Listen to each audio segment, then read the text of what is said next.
Boa noite. Você já deve ter ouvido falar, ouvido por aí, assistido, a famosa frase, que a força esteja com você. É claro que você já ouviu, se você já assistiu a saga Star Wars. A força é o que dá força, aliás, a força é o que dá ao Jedi poder. É um campo de energia criado por todas as coisas vivas. Ela nos envolve e nos penetra, mantém a galáxia unida. Quem disse isso foi Obi-Wan Kenobi, dos personagens da saga Star Wars, num dos últimos filmes, Uma Nova Esperança. Já pensou se nós crentes tivéssemos essa força? Sabe, aquilo de poder, com a telecinese, mover coisas, fazer com que pessoas façam aquilo que você quer, né? Ou então aparecer em outro lugar, quilômetros de onde você verdadeiramente está. Eu lá em casa, sentado na minha poltrona na sala, apenas com o poder da minha mente, moveria a minha Bíblia de cima da mesa do meu quarto e a traria até mim, o meu sabre de luz, ou melhor, a minha espada do Espírito. Mas sabe quando parece que surge um lado sombrio em nós, e dá aquela vontade de esganar alguém sem tocar, como o Darth Vader faz? Pois é, a mesma força que dá poder aos Jedi, os bonzinhos do lado luminoso, para fazer o bem, né, para fazerem o bem, também dá poder aos Sith, os vilões do lado sombrio, para fazerem o mal. Os primeiros usam a força com disciplina e autocontrole, já os últimos a usam guiados pela paixão, raiva, ambição. Na saga, a força é, na verdade, mais do que um poder. É um conceito espiritual e filosófico que simboliza o conflito entre a luz e a escuridão, tanto no universo quanto dentro de cada indivíduo. Por isso que equilíbrio é um tema recorrente na saga. Nela, há a profecia do escolhido, que afirma que alguém trará equilíbrio à força, o que é explorado através dos personagens Anakin Skywalker e, posteriormente, Luke e Rey. O escolhido será um indivíduo com grande conexão com a força que traria equilíbrio, interpretado aí pela destruição dos Sith. Na realidade, os seres humanos também gostam de acreditar que tem uma determinada energia mística, ou até mesmo da natureza, que lhes dá poder para fazerem as coisas, fazerem o que querem. Você já ouviu algo como: você consegue, é só acreditar, acredite em si mesmo. Ué, mas não é você que está tentando? Que força é essa que surge depois de dentro de você, como se não fosse você? Siga o seu coração e tudo vai dar certo. Mas por que seguir o meu coração, se o meu coração sou eu mesmo? E o coração das outras pessoas? E se a outra pessoa estiver te dando um conselho melhor do que o seu coração? Não, mas se você seguir o seu coração, você vai ser feliz. Ou o tempo cura todas as feridas. O tempo? Que poder o tempo tem? O poder não é nada pessoal. O tempo, né, não é nada pessoal. Siga o seu destino. Assina o seu karma. Ou então, coisas mais básicas que às vezes as pessoas falam: hoje eu fui para a academia na força do ódio. E o ódio da força? Ou o amor pode fazer todas as coisas, como se o amor fosse uma entidade divinizada, mas a parte de Deus. O amor não é uma pessoa. O amor não tem poder em si mesmo. Bem, será que nós temos essa força para fazer o bem, mesmo diante das diversidades da vida? Todas essas coisas que eu citei aqui, normalmente é para fazer o bem, é para alguma coisa boa. Mas será que nós temos realmente essa força para fazer o bem, mesmo diante dos problemas, das tribulações, quando as coisas não vão realmente bem? O que pode nos dar essa força? Ou algum tipo de força? Eu gostaria de continuar meditando com os irmãos o que começamos a estudar no domingo passado, em que consideramos o tema Deus, a fonte de força na angústia. Estamos estudando acerca da vida de Davi e como Deus o estava preparando para reinar sobre Israel, segundo a sua vontade, a vontade de Deus. Dentro do plano de Deus, o seu servo passaria por várias tribulações. Como ele reagiu diante dos problemas e diante da angústia? Vamos ler 1 Samuel, capítulo 30, versos 1 a 6. Primeiro livro de Samuel, capítulo 30, versos 1 a 6.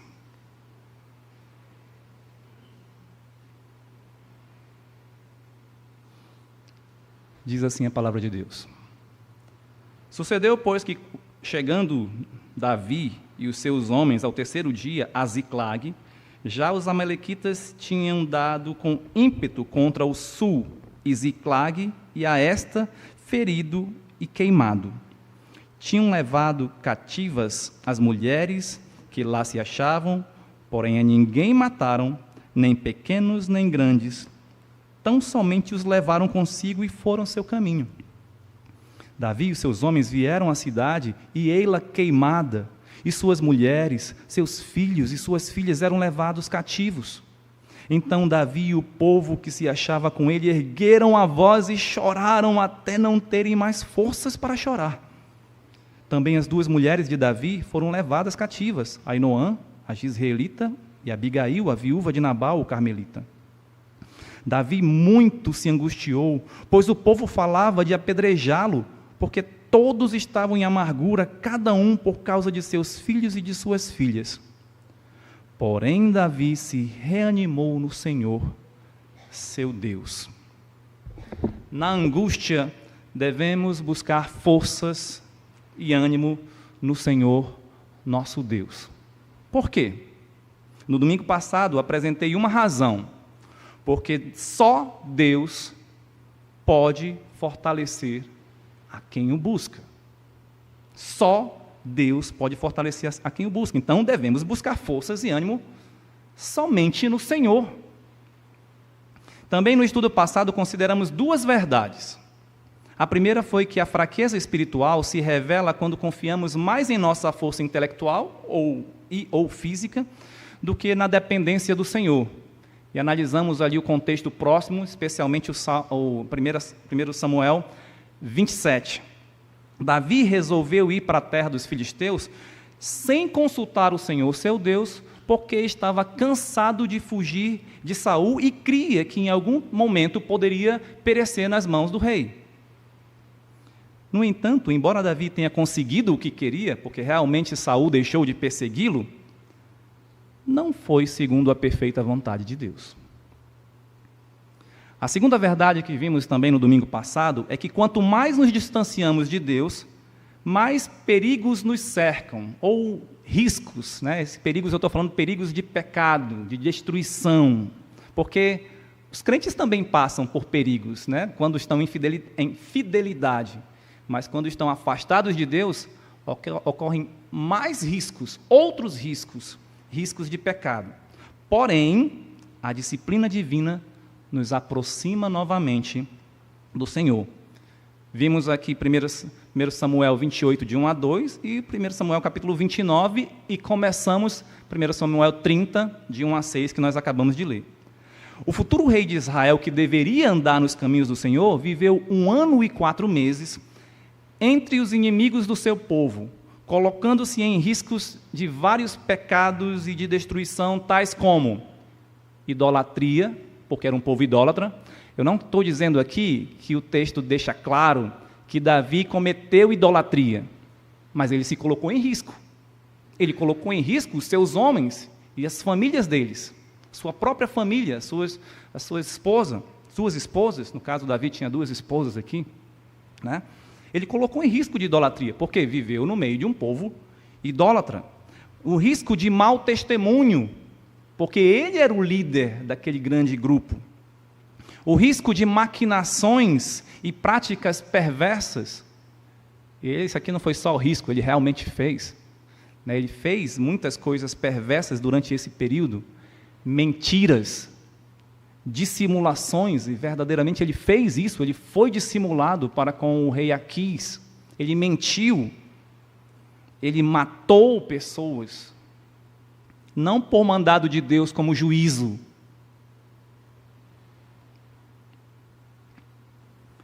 Medo de ser descoberto, porque ele estava enganando o rei Aquis. E até se colocou em risco de lutar contra o seu próprio povo, ou seja, ele lutaria contra Deus. Por isso Deus o disciplinou, para que ele pudesse se render ao Senhor novamente. Então, eu disse domingo passado que eu entendia que esse episódio que acabamos de ler era uma disciplina do Senhor. Era uma disciplina. Agora, em continuação ao nosso estudo, considerando ainda que na angústia devemos buscar na força do Senhor nosso Deus, devemos buscar a força do Senhor nosso Deus, porque só Ele pode fortalecer o que o busca, veremos uma terceira verdade. A terceira verdade é: na angústia, o poder dos homens de nada serve, mas o Senhor reanima, fortalece quem o busca. Isso baseado nesse texto que lemos, 1 Samuel 30, de 1 a 6. Davi, para evitar o sofrimento de ser perseguido por Saul, fugiu para os filisteus, começou a praticar uma série de males, como vimos lá em 1 Samuel 27. Esta não era vontade de Deus.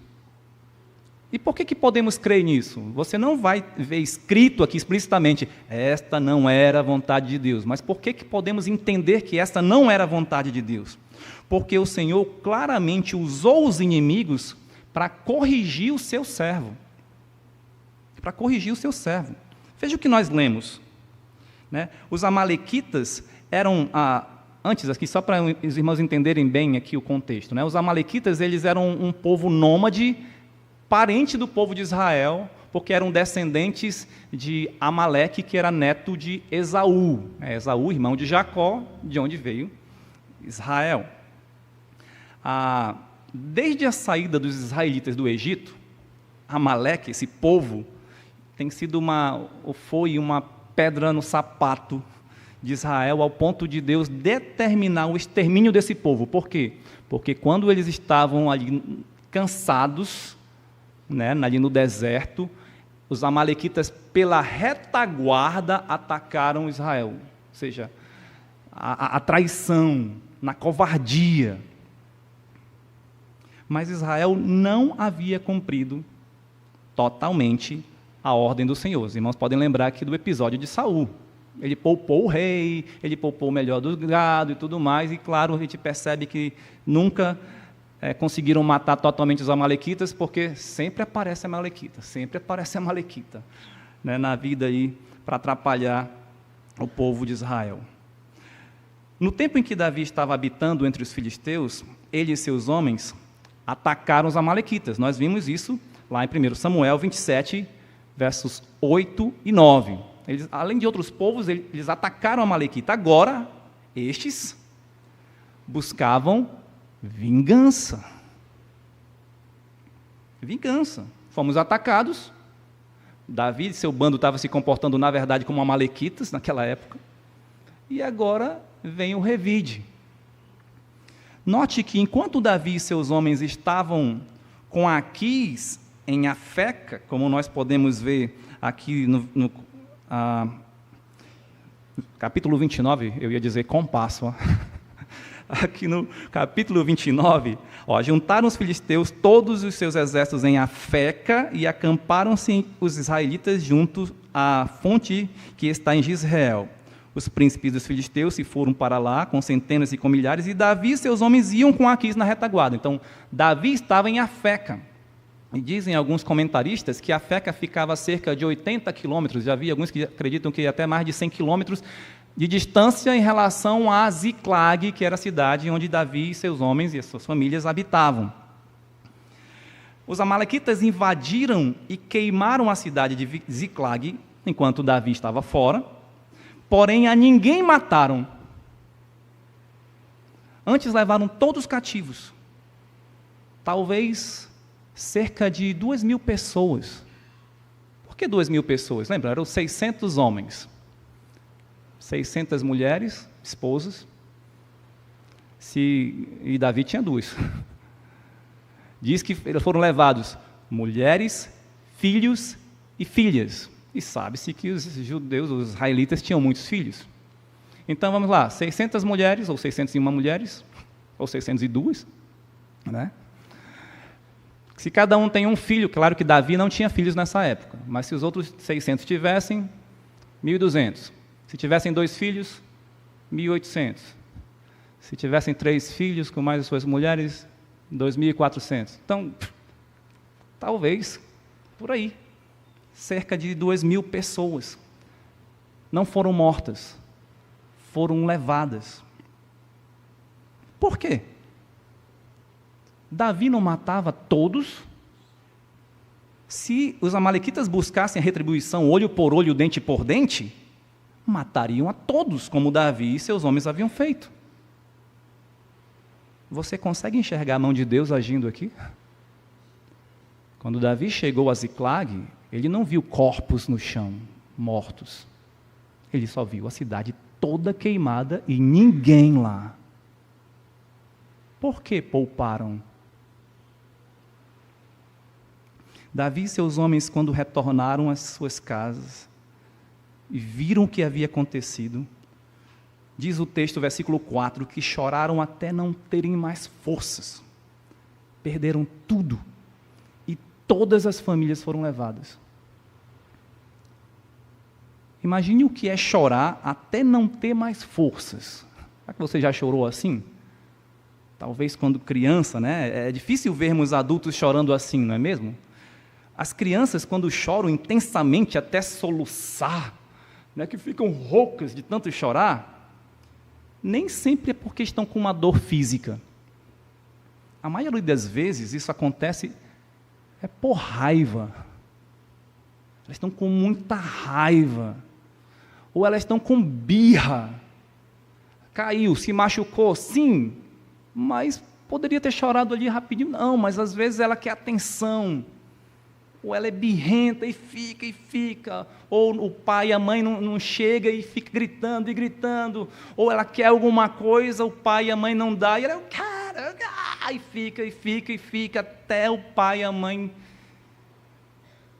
Ela fica por birra, muitas vezes para chamar atenção, e algumas vezes por medo mesmo. Algum medo, algum pavor de alguma coisa, de alguém. Alguma coisa aconteceu, algum trauma, e fica horas e horas e horas chorando. No caso dos adultos, é por grande aflição ou profundo desespero. Ou seja, também não é por dor física, mas é por dor na alma, no coração. Quando o adulto chora desse jeito, eles não sofreram nada fisicamente aqui, mas eles choraram até não terem mais forças. Antes, porém, parece que Davi e seus homens estavam se sentindo tão seguros entre os filisteus, que saíram de Ziclag, deixando-a totalmente desguarnecida, ficando apenas suas mulheres e seus filhos menores. Cadê os soldados? Quem ficou lá? Estavam na terra dos filisteus. Observe também que 600 homens valentes, guerreiros poderosos, não puderam fortalecer ou mesmo consolar a Davi, que era o líder.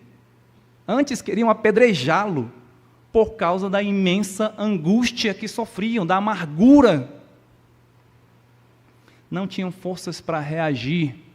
Vamos fazer alguma coisa, vamos atrás deles, não tem ninguém morto, vamos atrás. Não, Davi, calma, o Senhor é contigo.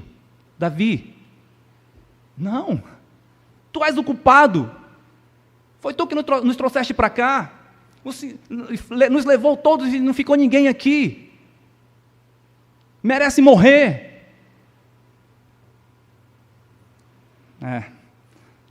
Parece que é diante das grandes tempestades que muitos daqueles que outrora estavam nos apoiando no tempo da bonança se voltam contra nós, revelando realmente o que há no seu coração.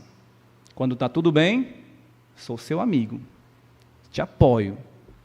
Quando as coisas estão más, quando tudo vai mal, você é o culpado.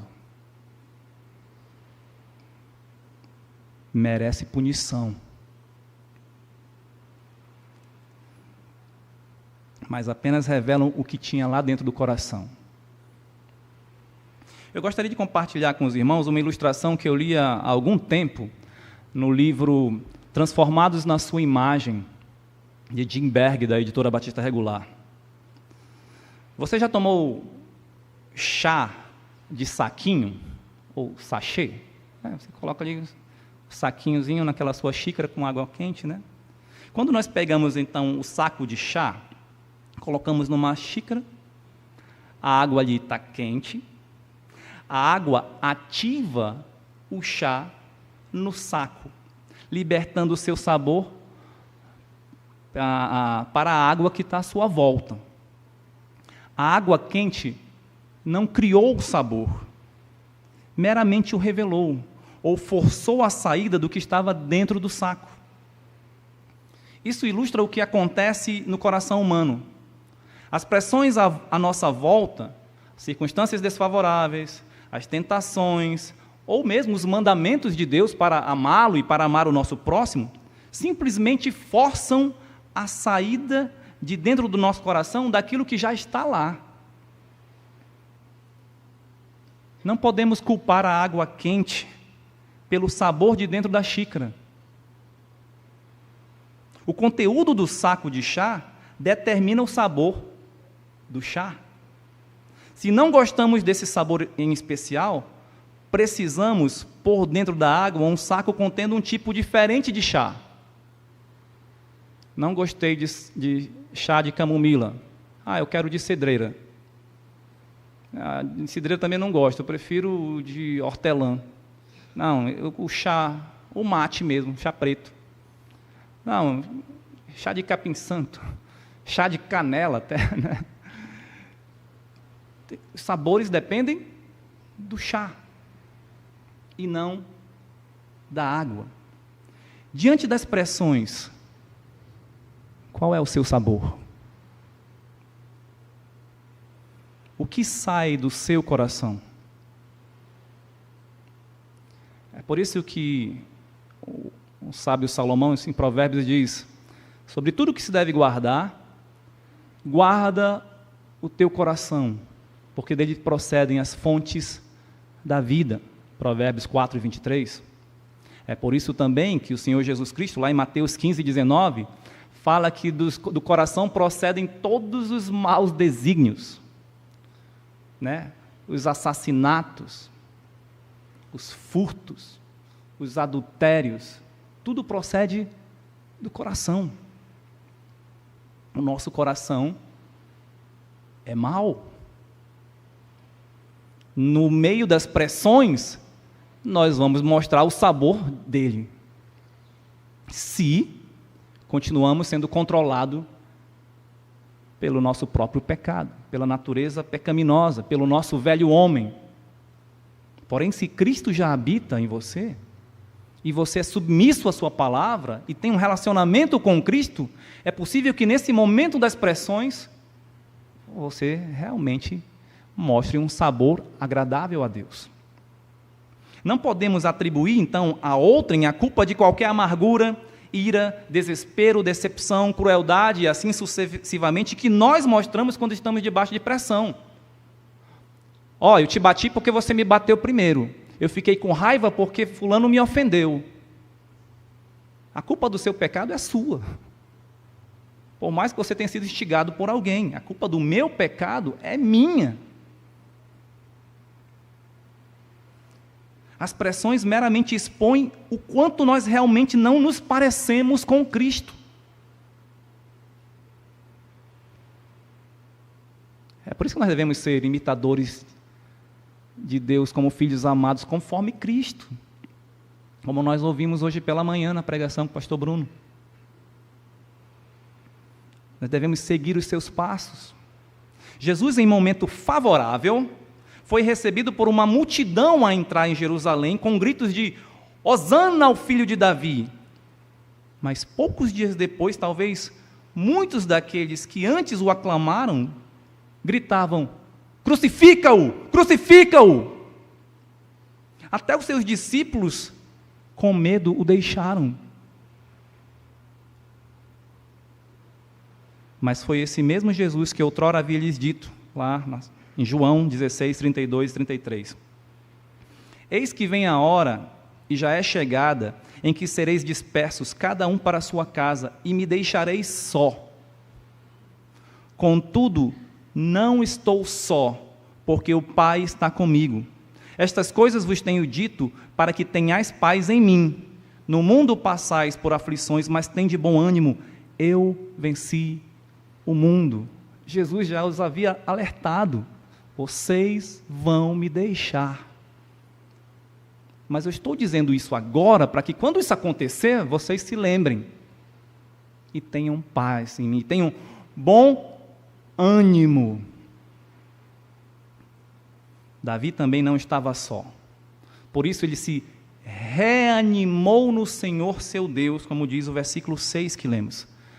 Deus estava com ele. Na angústia, o Senhor deu forças a Davi. Ao contrário do que muitos reis fariam a seus filhos, o soberano do universo fez Davi passar por duras provas, em meio a muito sofrimento e perseguições, mas também foi a sua fortaleza.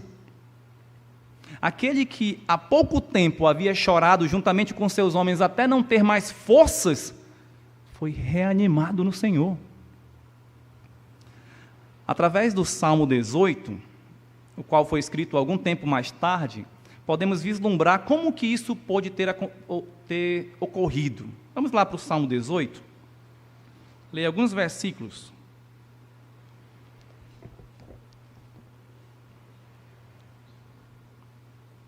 Olha o que diz o subscrito do Salmo.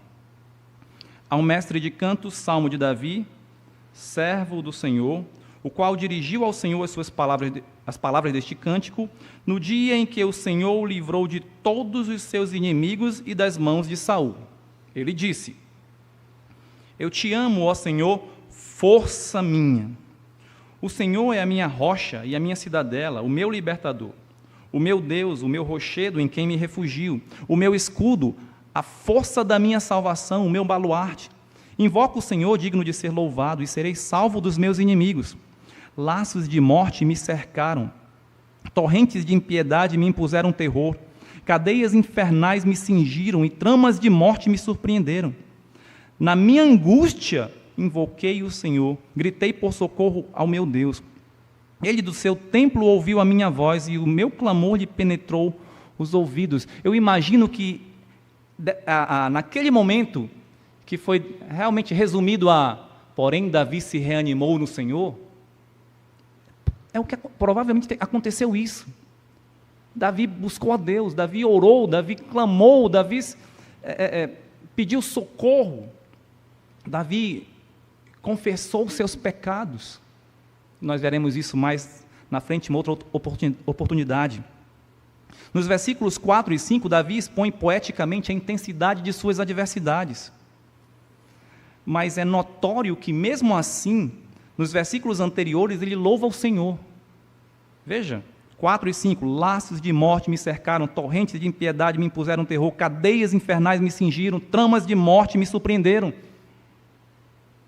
Isso é difícil. Mas o que ele diz antes? Eu te amo, ó Senhor, força minha. O Senhor é a minha rocha, a minha cidadela, o meu libertador. O meu Deus, o meu rochedo em quem me refugio, o meu escudo, a força da minha salvação, o meu baluarte. É por isso que ele podia invocar o Senhor e louvar o Senhor, como diz o versículo 3. Além disso, veja o versículo 18 desse mesmo salmo. Assaltaram-me no dia da minha calamidade, mas o Senhor me serviu de amparo. Lembra? Ele se reanimou no Senhor. Veja o versículo 32. O Deus que me revestiu de força e aperfeiçoou o meu caminho, ele se reanimou no Senhor. Esse verbo que foi traduzido como reanimar, pode ser traduzido como fortaleceu. O Senhor me deu força novamente. O Senhor me fortaleceu, aperfeiçoou o meu caminho. E nós podemos observar os versículos 37 a 39, que parece que aqui ele lembra do que ocorreu naquele momento. Lembra que aqui é um resumo de tudo o que aconteceu, ou seja, quando Davi realmente se livrou ou foi liberto dos seus inimigos, inclusive de Saul. Então aqui é um resumão, né? Olha o versículo 37 e 39. Persegui os meus inimigos e os alcancei, e só voltei depois de haver dado cabo deles. Isso aqui é o que acontece depois do versículo 7 em diante, que nós vamos estudar numa outra oportunidade. Esmaguei-os a tal ponto que não puderam levantar-se e caíram sob meus pés, pois de força me cingiste para o combate e me submeteste os que se levantaram contra mim. Eu quero enfatizar o versículo 9. Pedi para lermos juntos 37 e 38, para lembrar que isso possivelmente ele está se referindo a esse momento em que ele perseguiu os inimigos, os amalequitas, e os alcançou e recuperou tudo de volta. Mas o versículo 39 diz, por que ele fez isso? Porque Deus deu força a ele. Deus deu força. Voltando ao nosso texto principal, embora o verbo usado signifique se fortaleceu, eu gosto dessa tradução da Revista Atualizada, que traz a ideia de que Davi teve um novo ânimo, ou um ânimo novamente no Senhor. Eu creio que os tradutores colocaram essa tradução pensando no contexto, pois ele havia perdido o ânimo, tanto por estar afastado da vontade de Deus, quanto pela própria prova em si, a amargura de ter perdido tudo. Deus agora está lhe dando força novamente, aquela força que ele tinha antes, quando andava fielmente com Deus. Contudo, você pode estar passando por tribulações mesmo sendo fiel. Pastor, eu não estou fazendo isso que Davi fez, vivendo entre só os meus inimigos, ou os inimigos de Deus, e matando pessoas. É claro que não. Espero que não, né? Claro que não. Vivendo dissimuladamente, enganando as pessoas. Eu não estou fazendo isso, eu estou sendo fiel, pastor. Mesmo assim, eu estou passando por tudo isso. Você entende que não está passando por tribulações, se é esse o seu caso, por causa dos seus pecados. Neste caso, lembre-se do que o apóstolo Pedro disse em sua primeira carta. Porque se for da vontade de Deus, 1 Pedro 3,17. Porque se for da vontade de Deus, é melhor que sofrais por praticardes o que é bom do que praticando o mal. Talvez Davi estivesse sofrendo aqui porque era vingança dos amalequitas, ele estava fazendo o mal. Está sofrendo como consequência dos seus próprios atos. Olha o que Pedro também fala mais na frente, 1 Pedro 4, 15 e 16. Não sofra, porém, nenhum de vós como assassino, ou ladrão, ou malfeitor, ou como quem se intromete em negócios de outrem, mas se sofrer como cristão, não se envergonhe disso, antes glorifique a Deus com esse nome. E ainda diz, 1 Pedro 5 e 10, ora, o Deus de toda a graça, que em Cristo vos chamou à sua eterna glória, depois de terdes sofrido por um pouco, Ele mesmo vos há de aperfeiçoar, firmar, fortificar e fundamentar. Então, Deus nos fortalece através dos sofrimentos, através das tribulações. Então, se passamos por tribulações, entenda, Deus quer me fortalecer, Deus quer me aperfeiçoar, Deus quer me fundamentar e firmar neste momento? Qual sabor eu vou apresentar? Pedro escreveu para crentes forasteiros da dispersão. Eles tiveram que deixar os seus lares, a sua terra, por perseguição, por causa da sua fé. Estavam passando por grandes dificuldades e sofrimentos. Mas o apóstolo os estava animando, afirmando que Deus os fortaleceria e os recompensaria. Deus é a nossa fonte de força. Quando não temos mais forças, lembre-se, Deus é a nossa fonte de forças. Busquemos a Ele. Quando Israel atravessou o Mar Vermelho após a saída do Egito, e todo o exército de Faraó foi ali afogado, Moisés cantou: o Senhor é a minha força e o meu cântico, Ele me foi por salvação. Quando Ana foi entregar Samuel ao sacerdote Eli, porque ela recebeu ali a resposta da sua oração, recebeu um filho como resposta de oração, ela louvou ao Senhor dizendo: o meu coração se regozija no Senhor, a minha força está exaltada no Senhor. 1 Samuel 2:1. Nos Salmos 18, que nós lemos, no Salmo 22, Salmo 28, Salmo 59 e Salmo 118, encontramos a expressão minha força, se referindo ao Senhor Deus. Também os profetas Isaías e Jeremias usaram a mesma expressão: Deus é a minha força. Deus é a nossa força. Quando Jesus no Getsemane, em profunda agonia, estava em profunda agonia, ao ponto de suar sangue, a quem ele buscava intensamente? E lembra que diz, quanto mais agonia ele tinha, mais intensamente ele orava. Ele buscava Deus Pai. Quando Jesus estava pendurado na cruz, a quem ele intercedeu? E quem lhe deu forças para cumprir a missão? Deus Pai. Qual foi o resultado de tudo isso? O profeta Isaías, 700 anos antes, já tinha revelado: ele verá o fruto do penoso trabalho de sua alma e ficará satisfeito. O meu servo, o justo, com o seu conhecimento justificará a muitos, porque as iniquidades deles levará sobre si. Isaías 53:11.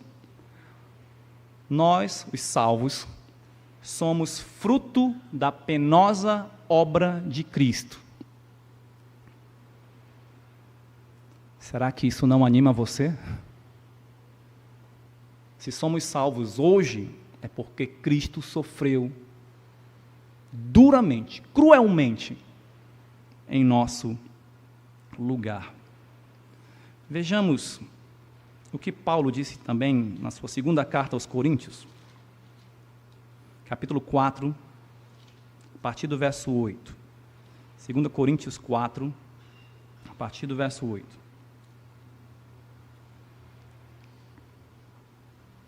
Diz assim: em tudo somos atribulados, porém não angustiados, perplexos, porém não desanimados, perseguidos, porém não desamparados, abatidos, porém não destruídos, levando sempre no corpo o morrer de Jesus, para que também a sua vida se manifeste em nosso corpo.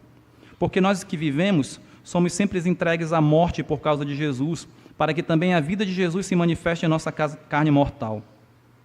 De modo que em nós opera a morte, mas em vós a vida. Tendo, porém, o mesmo espírito da fé, como está escrito: eu criei, por isso é que falei.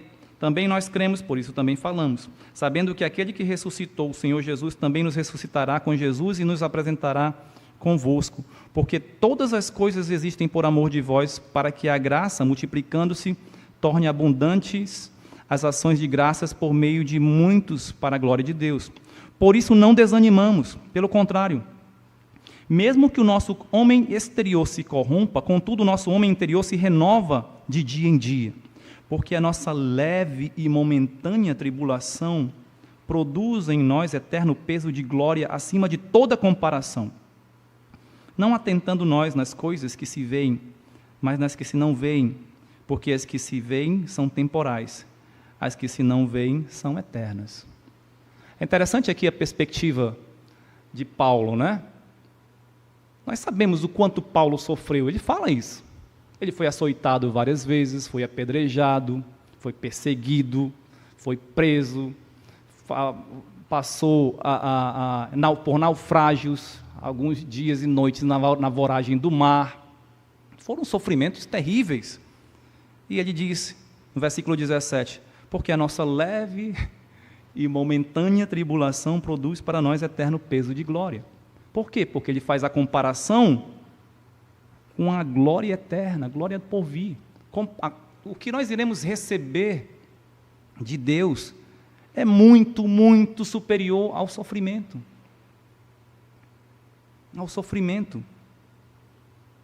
Portanto, diante da angústia, não se alimente dos problemas, dos sofrimentos, com murmurações, desespero e vitimismo sem fim, olhando só para o problema, como se você estivesse realmente curtindo o problema.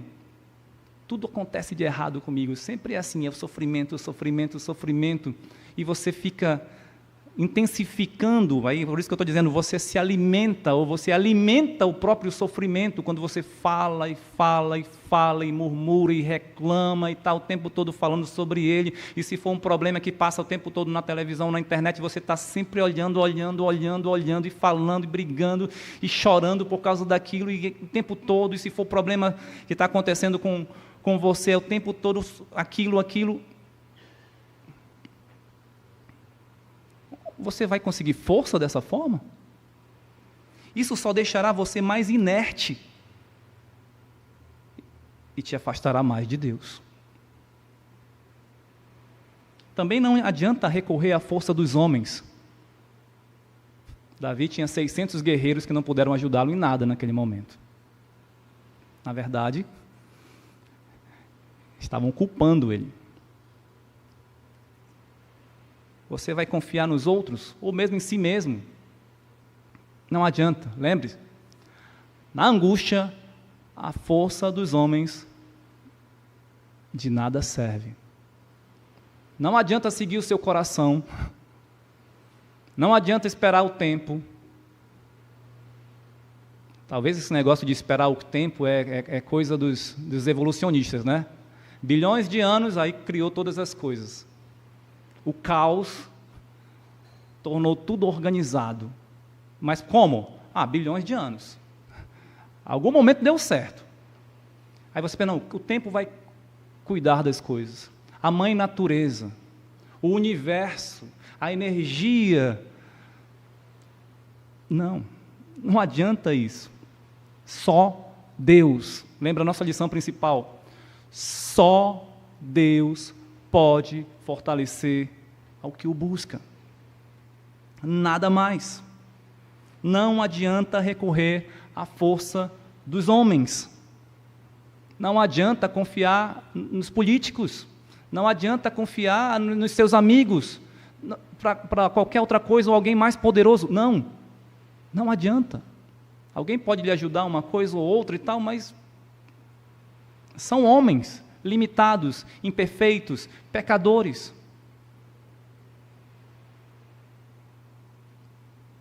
Antes, fortifique-se na graça que há em Cristo Jesus, como Paulo orientou a Timóteo, 2 Timóteo 2:1. E se você perceber que está sendo disciplinado pelo Senhor, como entendo eu que é o caso aqui de Davi, por causa dos seus pecados, por causa das suas más escolhas, então, por isso, enfrentando provações, reanime-se no Senhor seu Deus. Uma lição que nós podemos entender, por mais que você caia, por mais que você se afaste de Deus, você é um filho de Deus, clame ao seu Pai. Às vezes, quando uma criança cai, o pai tinha acabado de dizer, não faça isso, não corra, aí o filho desobedece, corre, cai, aí ela chora. O que normalmente o pai faz? Alguns pais fazem outra coisa, mas normalmente ele vai lá e acolhe o filho. Alguns vão dizer, eu te avisei, eu falei para você não fazer isso, né?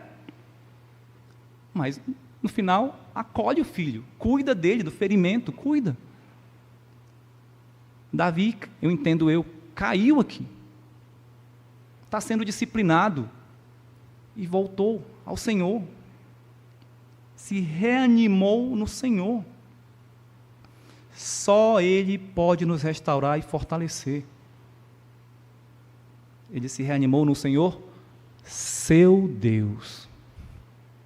Tinha um relacionamento, não era um Deus qualquer, é um Deus pessoal. Deus é a nossa fonte de força na angústia, Ele é a nossa força. Deus se reanimou no Senhor, aliás, Davi se reanimou no Senhor, porque Deus estava com ele. Enfim, vimos que devemos buscar forças e ânimo no Senhor, nosso Deus, porque só Ele pode nos fortalecer. Consideramos 3 verdades. 2 vimos domingo passado. A primeira, a fraqueza espiritual se revela quando confiamos mais em nossa força intelectual ou física do que na dependência do Senhor. Segundo, quanto mais nos distanciamos de Deus, mais perigos ou riscos de pecado nos cercam. Porém, a disciplina divina nos aproxima novamente do Senhor. E terceiro, na angústia, o poder dos homens de nada serve, mas o Senhor reanima, fortalece quem o busca. Então, busque o Senhor, seja forte naquele que é a nossa força, e que Deus esteja com você. Amém. Senhor, nosso Deus e Pai, muito obrigado pela Tua palavra. Nós Te louvamos e Te adoramos e Te agradecemos porque o Senhor é a nossa força, a fonte da nossa força ou da força na angústia, porque nós mesmos não temos e nem podemos confiar nos homens, porque são falhos, pecadores e frágeis. Mas o Senhor é o Deus Todo-Poderoso, o nosso Pai, quem cuida de nós, quem está pronto a nos acolher quando clamamos a Ti, pedindo socorro, confessando os nossos pecados e recorrendo ao Senhor para nos ajudar a resolver problemas, nos amparar no meio dos sofrimentos. Obrigado, Senhor, porque Tu estás conosco.